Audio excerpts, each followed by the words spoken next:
Greetings to my dear guests on this video. I wish you a pleasant viewing and look forward to your feedback in the comments.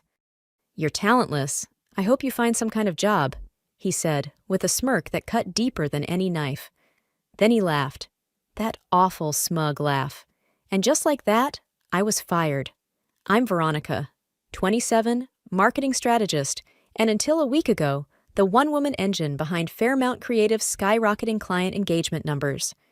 I'd been with the company for 3 years. Not long by some standards, but long enough to know every nook of our brand playbooks and how to spin even a mediocre campaign into a viral sensation.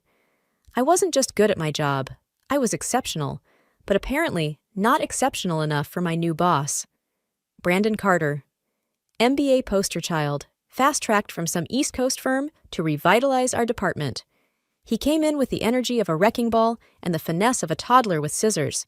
He called it streamlining. I called it bulldozing. I knew the moment he laid eyes on my project proposal, the big one, the one I'd poured my soul into, that he saw something valuable. He asked for it 3 days after starting, said he wanted to see what kind of legacy work we were sitting on. I gave it to him, naively. 2 days later, I heard him pitching it in the main conference room. My words, my strategy, my data, but not my name. He'd rebranded it under a new project title and presented it as his own brainstorm to the executive team, and they ate it up. That afternoon, I was called into his office. The air was cold and smelled faintly of citrus cleaner. I thought maybe he was going to thank me, maybe even offer a lead role now that he saw what I could do. Instead, he sat me down, smiled, and said those unforgettable words. "You're talentless, Veronica. I hope you find some kind of job." My stomach dropped. I blinked. Laughed, thinking it was some twisted joke. "You're firing me?" "Effective immediately," he said. "We'll have HR escort you out." No explanation, no paperwork review, no handover. Just a final, cruel laugh and a wave toward the door. I walked out carrying a cardboard box and my dignity, both trembling under the weight of betrayal. My colleagues stared, wide-eyed, as if I were a ghost walking through the office. No one said a word. Not even Jules, my supposed work friend, who had nodded along in every meeting where I had laid out that campaign. I cried in the parking lot. Not just because I'd lost my job, but because I'd let him take my work. I should have seen it coming. Brandon was the kind of man who measured success in how many people he could outmaneuver, not how many he could lift. But I wasn't going to let him win. Not forever. Not when I still had the original draft saved on my personal drive, timestamps, email chains, even a video of my dry run presentation I had sent to Jules for feedback. I had proof. I just needed a plan, because what Brandon didn't know was that the campaign he stole had been tailored specifically for a client I'd built a close relationship with. And that relationship? It was about to pay off in ways he never imagined. The truth is, it wasn't just Brandon. The pressure had always been there. It sat like a weight on my chest from my first week at Fairmount Creative. I loved marketing, the thrill of creativity, the adrenaline of pitching a big idea, the deep satisfaction of watching engagement metrics climb like a perfectly played symphony. I got a rush seeing something I'd designed spark real conversations online. But the leadership? It was a minefield laced with smiles and passive aggression. At first, I told myself it was just growing pains. Every job has politics, right? But then the small things started stacking up. Deadlines dropped at 5 p.m. on a Friday. "Can you tweak this real quick?" Emails that turned into 5-hour rewrites. Managers taking credit for work in meetings while I sat quietly beside them, face frozen in a polite smile. The word team was thrown around like a shield to hide the fact that only some of us were expected to bleed for it. Before Brandon, it was Lisa. She wasn't overtly cruel, just cold in a way that felt calculated. She never said thank you, never offered feedback unless something went wrong, and even then, it was more about her reputation than fixing the issue. She once told me, "You're really good at executing, Veronica. Just try not to outshine the pitch lead." I remember laughing like it was funny. But it wasn't. It was a warning. Even back then, I stayed late. Came in early, missed birthdays, dinners, weekends. I told myself it was temporary, that I was investing in my future. But each year, the investment felt more like a slow leak in a tire I didn't know how to patch. What killed me wasn't the hours. It wasn't even the lack of recognition. It was that quiet, gnawing helplessness, like screaming underwater, watching others crumble and knowing I couldn't help them because I was barely keeping myself afloat. There were nights I'd get home, drop my bag on the floor, and just sit there in the dark. No music, no lights, just me and the echo of silence, wondering how I'd ended up in a life that didn't feel like mine anymore. The worst part was, no one ever did anything about it. HR was a performance, lip service. I once reported an inappropriate comment from a director during a client dinner, something I still hear replayed in my mind sometimes, his laugh, the way the others looked away. HR thanked me for my courage and said they'd handle it. Nothing happened. 2 weeks later, I found out I'd been passed over for a client lead role. Not the right fit, they said. I started keeping a digital journal. Just little notes. The time my idea was pitched by someone else. The time I was left off a thank you email for a campaign I built from scratch. The time Brandon told me I didn't have the polish for executive roles. That one hit harder than I'd expected. Not because I believed it, but because it wasn't the first time I'd heard it. Too soft, too emotional, too much, and somehow still not enough. When Brandon arrived, he didn't change the culture, he just gave it sharper teeth. Where Lisa had been distant, Brandon was dismissive. He smiled when he insulted you. He laughed after cutting someone down in front of the team. He was the kind of man who used charm like a blade and called it feedback. From the very first meeting, I could feel his eyes sizing me up, not as a colleague, but as a threat. He asked questions he already knew the answers to. He interrupted me mid-sentence in meetings, and when I tried to raise concerns about his leadership style, I was told I needed to adapt to new energy. So I adapted. I made myself smaller, spoke less, smiled more, said great idea to things I'd already suggested a week earlier. I became a version of myself I didn't even recognize just to survive another day without conflict. And yet, I still loved the work. That's what made it so cruel. I loved the art of it, the dance of pulling numbers into a narrative, the creativity of spinning strategy from raw data, the moments when a client's eyes lit up because they saw their brand in a way they never had before. It was my language, my gift, and I gave it away to people who treated it like a free buffet they didn't have to thank the chef for. Sometimes I wondered if anyone else felt it. The exhaustion behind the smiles, the careful tightrope walk between too bold and too invisible. But no one said anything. We clapped at meetings. We said, "So proud of this team" on LinkedIn. We had birthday cupcakes and Zoom happy hours. And beneath it all, we were quietly unraveling. I wish I could say I saw Brandon's betrayal coming. But the truth is, by the time it happened, I was already too numb to be surprised. But I wasn't numb enough to let it go. Not this time. Maybe it was the way he laughed when he fired me, or how easily he stole my work, polished it just enough to pass it off, and then tossed me aside like I was just some intern who'd wandered in off the street.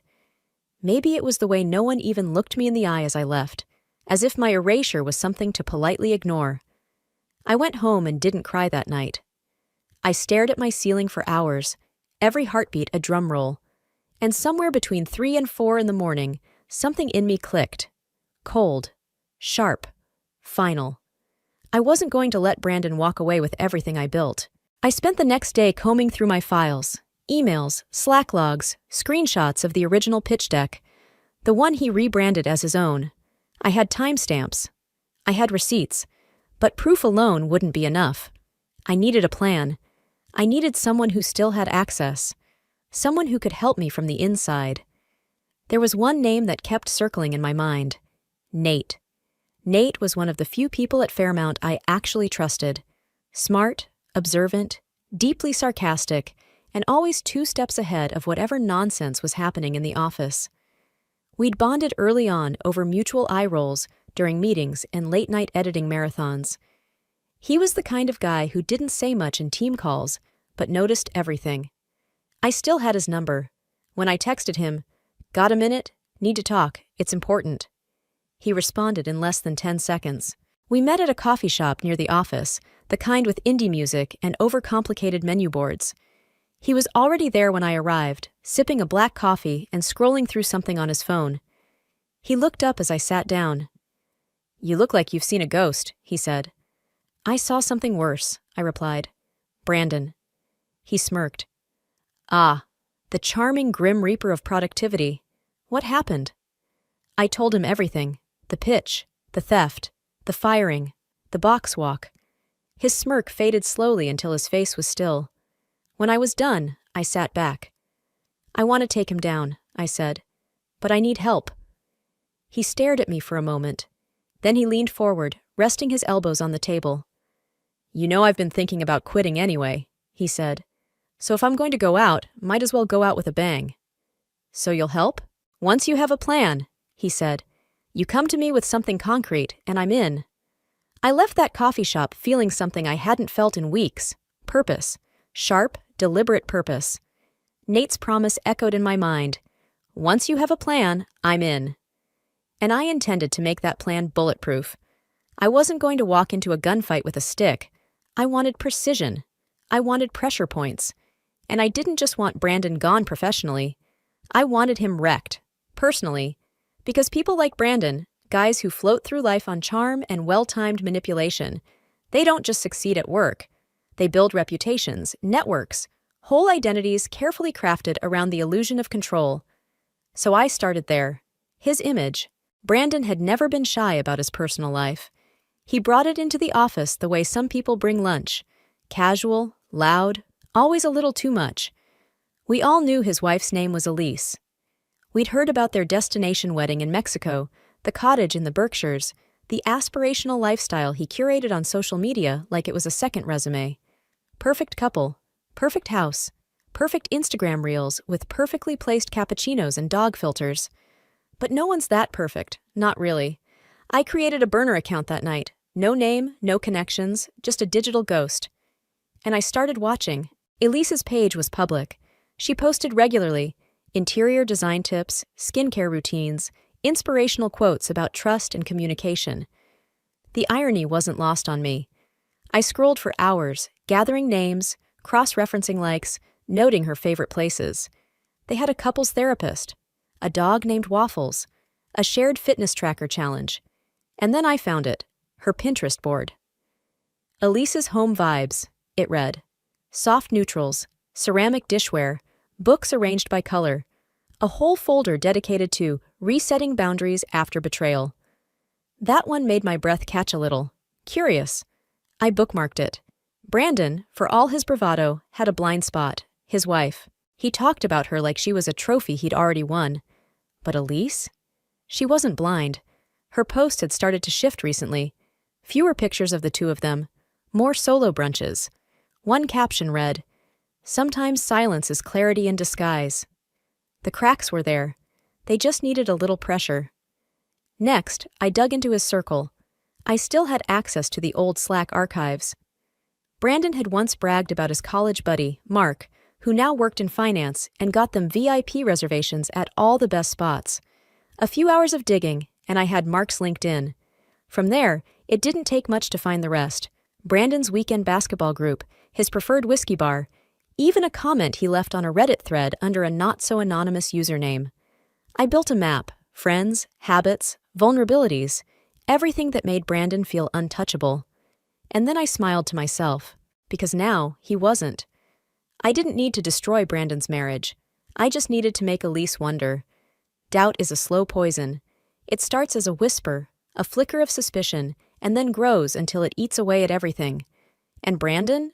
He was exactly the kind of man who couldn't function if his little castle of perfection started to crumble. He needed to be admired, worshipped. If his wife started pulling away, started asking questions he couldn't answer, it would mess with his head. And that's exactly what I wanted. So I got to work. First, I created another burner account. This one wasn't blank. It was curated, just enough to pass for a real person. An interior designer, early 30s, based in Boston. Tasteful selfies, comments under design posts, a few vague captions about private clients and long nights. Her name was Rhea Langston. Then I followed Elise. Not immediately, not too fast. I liked a few of her posts, ones about wellness and trust. 2 days later, I liked a picture of her and Brandon from a vacation last summer. No comments, just a subtle presence. Elise followed back. That was my window. I waited another day, then sent the first message. Nothing aggressive, just vague. Rhea Langston. Hey, this is super random and probably nothing, but I saw your husband at Marlowe's last Thursday. Just wanted to say he was with someone who looked really comfortable with him. I could be wrong. Hope that's okay to say. Ignore if it's weird. I knew exactly what I was doing. Elise didn't respond right away, but she read it. I watched the status change, then I waited. 2 days later, she posted an Instagram story, one of those long text backgrounds, white on black. It said, "Loyalty isn't proven through words, it's revealed in silence." And just like that, the seed was planted. Next, I sent a second message, slightly more pointed, different tone. Rhea Langston. Sorry, again, not trying to stir anything. It just seemed off. They were laughing, touching his arm a lot. Maybe it was work, but it didn't look professional. I just thought you should know. I deleted the account 3 hours later.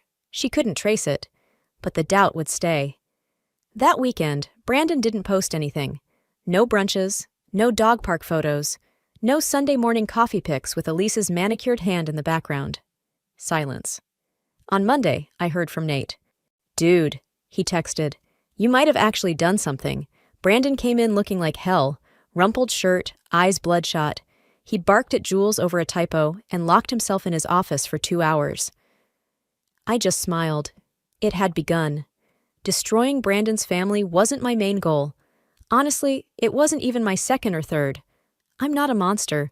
I wasn't trying to ruin lives for sport. But if I could shake his world just enough, rattle the foundation he stood so smugly on, then maybe, just maybe, I could tilt the playing field back to level. Because the truth is, I didn't really lie to Elise. Brandon did flirt with his coworkers. He flirted constantly, shamelessly, like it was part of his job description. I can't count the number of times he made offhand comments in meetings. You look too good to be working this hard. Or, careful, Veronica, that brain of yours is getting dangerous. It was always said with a grin, wrapped in just enough plausible deniability to stay untouchable. I wasn't the only one he treated that way. He'd leaned too close when Jules was trying to explain a slide deck.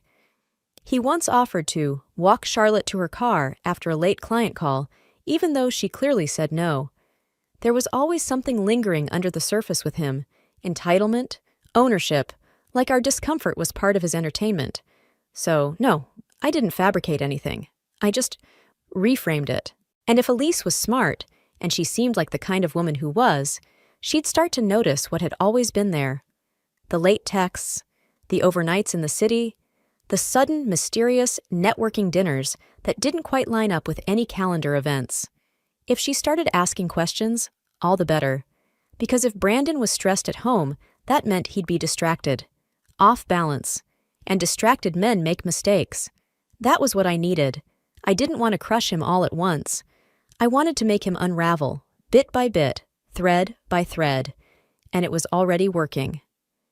Nate confirmed Brandon had been off his game all week, short-tempered, forgetful, unusually withdrawn. He missed a follow-up with a major client and blamed the assistant for not putting it on his calendar. The assistant cried in the break room. Brandon didn't apologize. He never did. But now? Now people were starting to notice.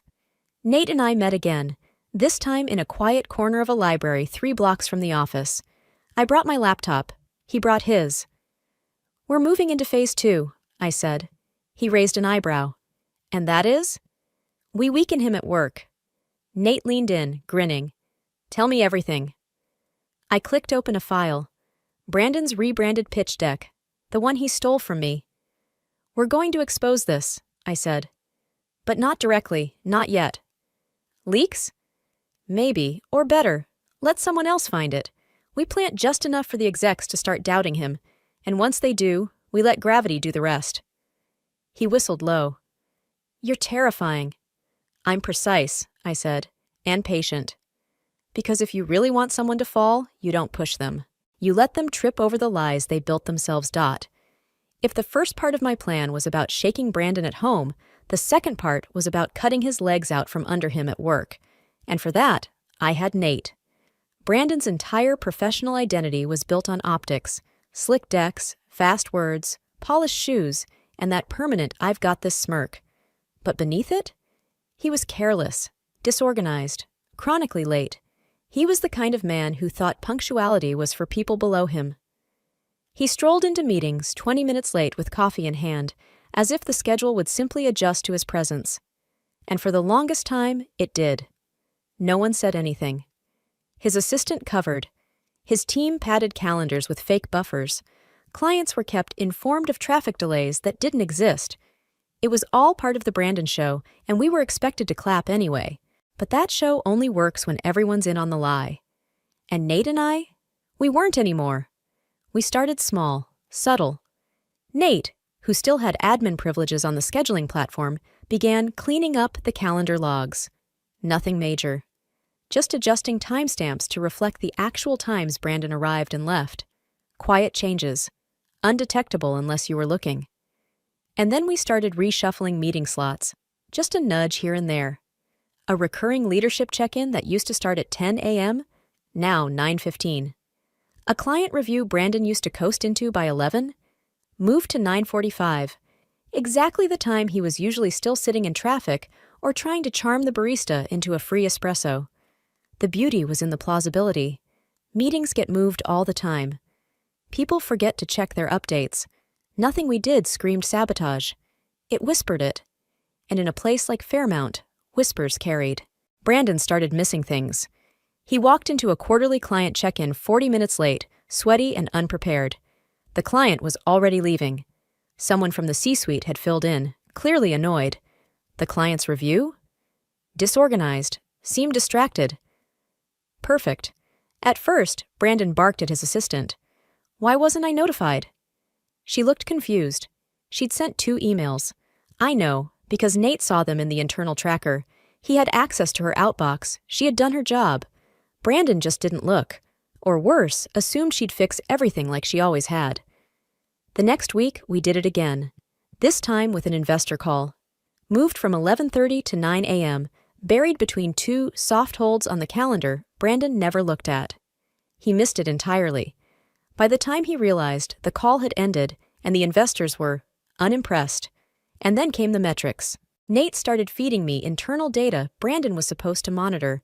Client engagement dips, campaign errors, missed deliverables, all things he was glossing over in reports. I started assembling them like puzzle pieces, tying them back to the project he stole from me. My project. Because the truth was, Brandon hadn't just stolen a pitch deck. He'd stolen a living campaign with moving parts, partner relationships, and predictive algorithms that required regular tuning. And he wasn't doing the work to maintain it. He didn't know how. He was too busy playing executive to see the cracks forming, so I made sure the right people did. Anonymously, of course. At first, I sent just one email, to a director I trusted, using an encrypted service. No name, just a note. There are inconsistencies in the Q3 engagement data, particularly in the project Brandon presented. Compare the pitch timeline with internal logs. You'll find discrepancies. I attached proof. Clean, professional, just enough to raise eyebrows. Within a week, Brandon was asked to review his methodology in a follow-up meeting. He didn't have an answer. By then, the whispers had started. Has he lost his edge? He's not the same lately. You think he's burned out? I didn't need them to think he was evil, just incompetent. Let them pity him. Let them doubt him. Because in a place like Fairmount, once the shine wears off, once you stop being the golden boy, they don't protect you. They replace you. Brandon was unraveling. You could see it in the way his shirt collars got looser, the way his hair lost its perfectly combed slick. He was still trying, still putting on the show, but the cracks were there now, right under the surface. And what made it worse for him, what I knew was eating him alive, was that he didn't understand why. He was used to being untouchable, used to brushing off mistakes with a laugh and a scapegoat. But this was different. This was pressure from all sides. Clients doubting his reliability, directors scrutinizing his data, his own wife giving him cold stares instead of warm smiles. His once flawless life had started to fray, thread by painful thread. and he had no idea that I was holding the scissors. Nate told me Brandon had started pulling people into his office randomly, trying to talk things through. Said he seemed distracted in meetings, like he was waiting for something to explode. He snapped at interns, forgot names, sent a report to the wrong client with the wrong branding, one of my old clients no less. Dark period, Nate called it. He's spiraling. But me? I was soaring. While Brandon was busy scrambling to salvage his kingdom of chaos, I had quietly moved on. Up, in fact. I'd accepted an offer at Larkin Rowe, one of the most respected creative strategy firms on the East Coast. The kind of place where talent was valued and innovation wasn't treated like a threat. I didn't even have to apply. One of my former clients, one who hadn't been blinded by Brandon's smoke and mirrors, had reached out after hearing I'd left Fairmount.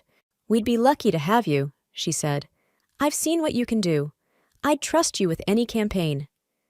So now, I was sitting in a glass-walled office overlooking the city, working on national-level campaigns, drinking iced oat milk lattes that didn't taste like bitter regret. I had a team who respected me, a manager who asked for my input, not just my output, and the quiet, potent satisfaction of knowing I had landed exactly where I was meant to be. And I hadn't said a word to anyone at Fairmount about it. Let them think I'd disappeared. Let Brandon assume I was licking my wounds somewhere, too defeated to fight. He could keep chasing ghosts while I built something real. I wasn't just winning, I was flourishing. And yet, I wasn't done. Because as sweet as success tasted, I knew there was one final string to pull, one more reckoning to deliver. The part where Brandon finally realized who had been behind the curtain the whole time. But not yet. Let him sweat a little longer. Let him question every email, every sideways glance, every glitch in his perfectly curated world. Because revenge, like good strategy, is all about timing. And mine was just getting started. The thing about a toxic leader is that they never expect the toxicity to backfire. They assume people will always put up with it, because they need the paycheck, because they're scared, because they're too tired to fight. And for a while, that's true. We all played along. We smiled through the passive aggression, stayed late through the empty praise, bent ourselves into quieter shapes just to survive the week. But people only bend so far before they snap. And Brandon? He had no idea how close to breaking his department really was. It started with Jules. She'd been there even longer than I had, always the first to arrive and the last to leave. She never complained, never pushed back, just quietly endured. We weren't close anymore, not after she stood silently by when I was fired, but I understood her. I knew she was just trying to survive, like the rest of us. But something in her shifted. Maybe it was watching me walk out of that office with a cardboard box. Maybe it was seeing Brandon stumble through meeting after meeting like a man who'd never done the actual work. Or maybe it was just her finally having enough. One Tuesday morning, she walked into his office, handed him a folded letter, and said, "I'm done." Brandon laughed. "Is this a joke?" "No," she said. "It's my resignation." He blinked. "You can't just leave." "I can. And I am. I'm tired, Brandon. I'm tired of doing the work and getting blamed when you forget what you promised. I'm tired of pretending this place isn't bleeding out from the inside." Then she turned and walked out, leaving his office door swinging open. It was a domino after that. 2 junior strategists left within a week. The analytics lead announced he was pursuing other interests. 1 intern ghosted mid-project. HR scrambled to start exit interviews. Morale tanked. The team was crumbling, and Brandon couldn't plug the holes fast enough. Nate kept me updated. "He's completely losing it," he said during a late-night call. "You can tell he's not sleeping. He snapped at a client today and then tried to blame the assistant for scheduling the call wrong. The assistant quit by lunch." "Do they know why people are leaving?" I asked. "Not officially, but the whispers are everywhere. People are sick of the lies, the power games, the empty promises. You'd be proud." I was, but it wasn't pride that burned in my chest as I hung up the phone. It was satisfaction, cold, steady satisfaction. Brandon was finally standing in the mess he made, and for the first time, no one was cleaning it up for him. It was bound to happen eventually. Brandon might have been arrogant, blind to anything outside his reflection. But he wasn't stupid. When your perfectly controlled empire starts collapsing piece by piece, when your team walks out, your projects fail, your home feels like a stranger's house, you start looking for a common thread. And Brandon found one. Me. Nate was the first to sense it. "He's asking questions," he texted one morning. "Started with Jules before she left. Has Veronica been in touch? Did she say anything before she quit? He's circling." I almost laughed. I hadn't quit, of course. I'd been fired, tossed out like dead weight by a man who believed he'd won. But now?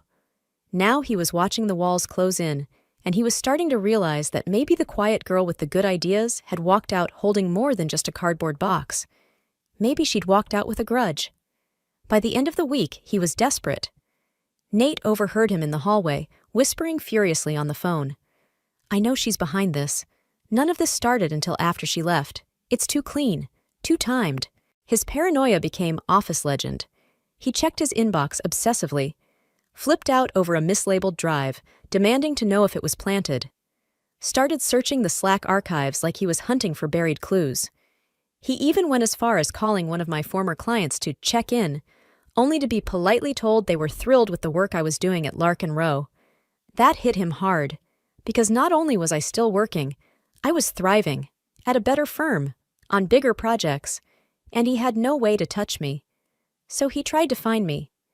Nate said he asked around, casual questions at first. "Anyone know where Veronica ended up? Did she move out of the city?" Then more persistent. "Can someone get her number? Just want to—" "Clear the air." Clear the air. That one made me snort. He didn't want peace. He wanted control, but I didn't give it to him. I blocked his old number, locked down my socials, made sure everything I posted was either vague or completely unrelated to work. I became a digital ghost, just a whisper, just enough for him to know I was out there and doing better than ever.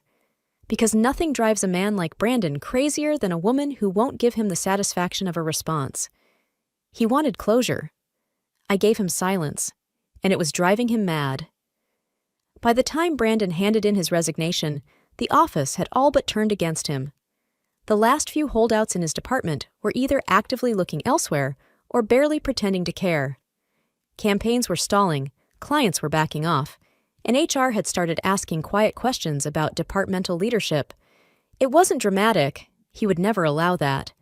Brandon Carter didn't do breakdowns. He did exits. Smooth, controlled, spin-ready. At least, that's what he told himself.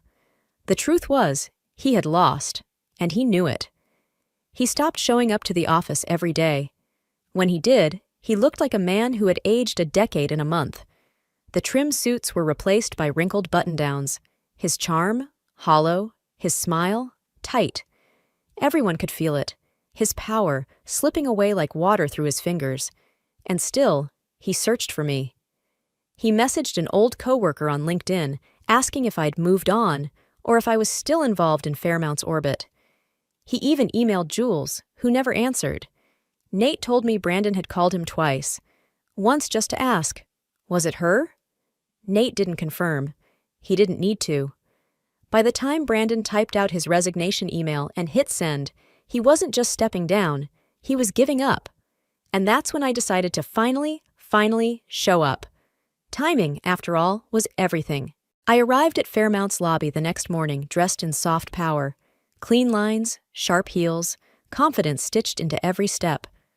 I had a client meeting across the street. Larkin Row had taken over one of Fairmount's biggest former accounts. The irony wasn't lost on me. He saw me before I saw him. I felt it, the stillness, like air sucked out of the room.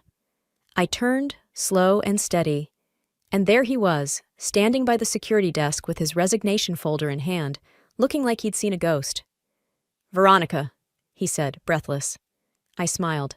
Not cruel, not sweet, just calm. "Hi, Brandon."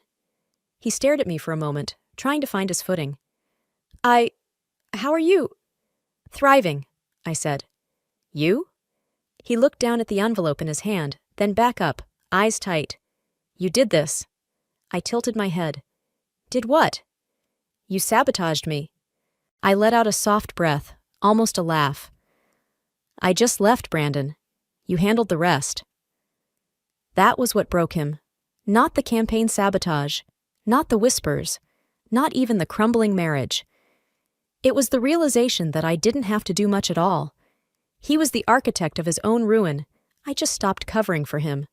He looked away first. I'm leaving, he muttered like it would sting. I know, I said, nodding toward the folder. You always were better at exits than leadership. I didn't wait for him to answer. I turned and walked away, heels tapping against the marble like a quiet drum roll. He didn't call after me, didn't try to chase, because he knew. He had lost. And for the first time in his life, there was no one left to blame.